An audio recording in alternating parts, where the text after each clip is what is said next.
I've made a lot of choices in my life. At least I thought I did. I was once married, divorced, married again. I choose to serve. I choose to wear the badge. I chose law enforcement. For 25 years, I served as a police officer in Trinidad and Tobago, and I stood at the intersection of law and disorder, of power and powerlessness, of protection and punishment. I told myself it was a choice, and in many ways it was. But now, looking back with the eyes of one who's awakening, I have to ask, what part of me was really choosing? Was it the young boy raised in a society that glorified order? Was it the son of a culture that equated uniform with pride and authority? Was there a need for discipline, a yearning for structure, a subconscious desire to survive? Why did I get married? Was there a void in my life? Was I trying to fulfill some deep-seated issue? Love? Then why did I divorce? Maybe all of them, maybe none of them. Whether it's subconscious, whether it's a yearning. And yet, that part, whatever chose it, prepared me. It trained me to see beneath appearances, to observe behavior, to read energy, and to question everything. Not just criminals or cases, but systems, laws, morality, and eventually reality itself. I look back at my high school days, a bunch of young souls all trying to find a way in this strange maze that we call life. Some of my classmates became doctors, some became teachers, some became mechanics, pastors. Some chose a life of crime. Or did they? I ask that not in defense of their actions, but in search of the truth behind why we do what we do. You see, we speak of free will like it's something sacred, like everyone has it.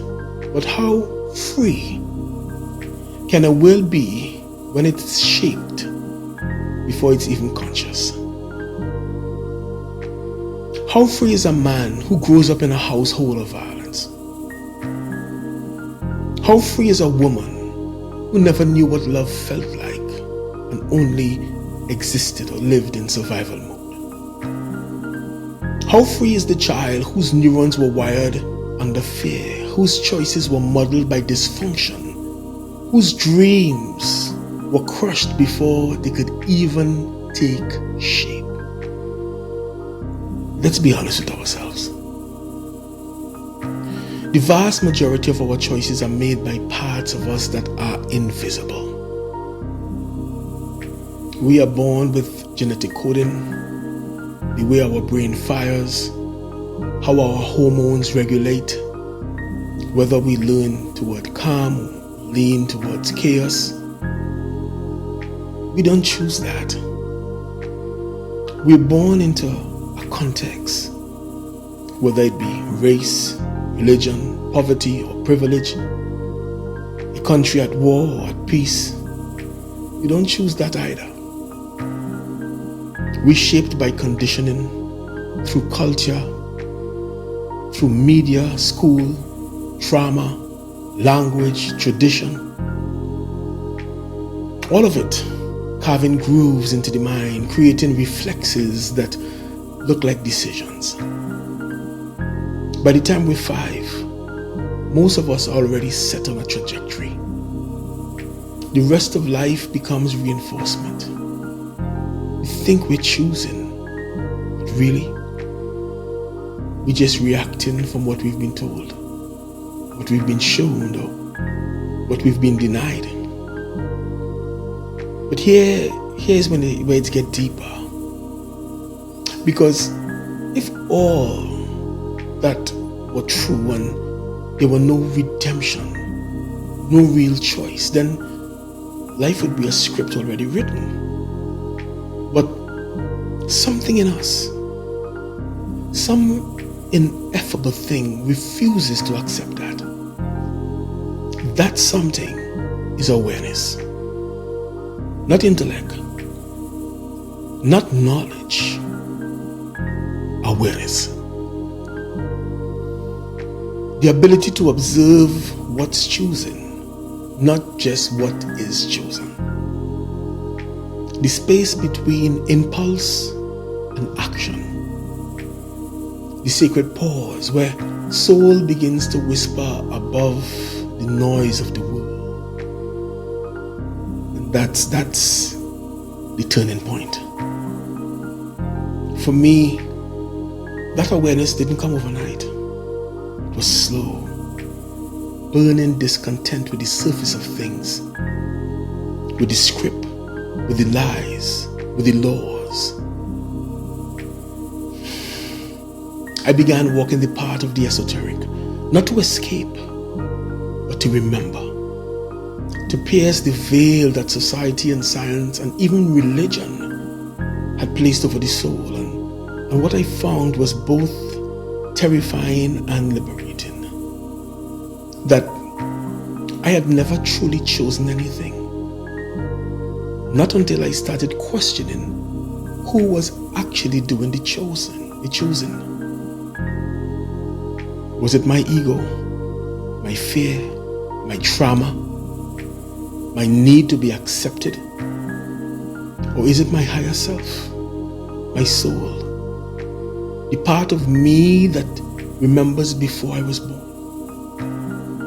This question changes everything. Because you can choose the same thing from two different states and get two radically different realities. You can choose love from wholeness or from neediness. You can choose silence from presence or from repression. You can even choose violence from fear or, as some believe, from sacred duty. But one brings suffering and the other, perhaps not. Then I stumbled deeper into the mystery. Time, cause and effect, choice and consequence. All these things I realized only exist in lower frequencies of awareness. When you're vibrating in fear, time drags. When you're trapped in survival, every choice feels urgent, feels heavy. You're burdened by consequences. But the more conscious you become, the more you raise your frequency, you begin to experience something surreal. Time collapses, space dissolves, events begin to feel interconnected, simultaneous. And you realize the past, the present, and the future are all happening simultaneously. And if that's the case, if everything already is, then what becomes of choice? And here's the paradox. Maybe we don't choose what happens. Maybe we choose how deeply we are aware of what is happening. And from that awareness, a new kind of freedom is born. Not the freedom to control outcomes, but the freedom to align with truth, to move with presence, to act without being acted upon. Some call this predestination, that everything is unfolding just as it must, that even our mistakes are sacred. I don't argue that anymore. Maybe we are destined, but maybe we are also entrusted with the awareness to walk that destiny consciously. So, no, we may not have choices in the way we think, but we have awareness, and that awareness transforms everything.